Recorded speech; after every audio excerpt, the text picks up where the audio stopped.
Hello everyone, আশা করি সবাই ভালো আছেন। আমি আজকে আপনাদের জন্য এসেছি আরেকটি ভিডিও। এইটা কয়েক শব্দের একটা ছোট গল্প। এটা গল্প না, ঠিক এটা একটা ভৌতিক কবিতা। তাহলে শুরু করা যাক। আমার ভিডিও যদি ভালো লাগে আমাদের চ্যানেলটি প্লিজ সাবস্ক্রাইব করে দেবেন। তো শুরু করা যাক। ঘুম পাড়ানো নিশুতি রাতে, দেয়াল জুড়ে ছায়া হাঁটে, চেনা ঘরে অচেনা সুরে, কানে আসে কান্নার নাতে। দরজা খুলে কেউ কি এলো, হাওয়ায় কেবল খোলা পথ। ফিস ফিস করে কে যেন, তুই কি শুনিস আমার রথ। আয়নার ভেতর চোখে চোখ, কিন্তু আমি তো তাকাইনি।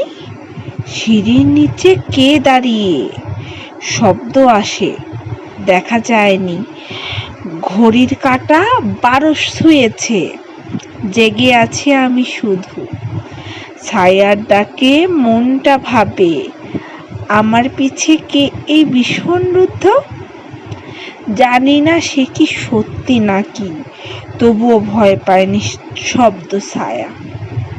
আশা করি এই কবিতাটা আপনাদের ভালো লাগলো। এরকম আরও কবিতা ও ঘটনা পেতে আমাদের চ্যানেলটিকে সাবস্ক্রাইব করে পাশে থাকবেন। দেখা হচ্ছে নেক্সট ভিডিওতে ইনশাআল্লাহ।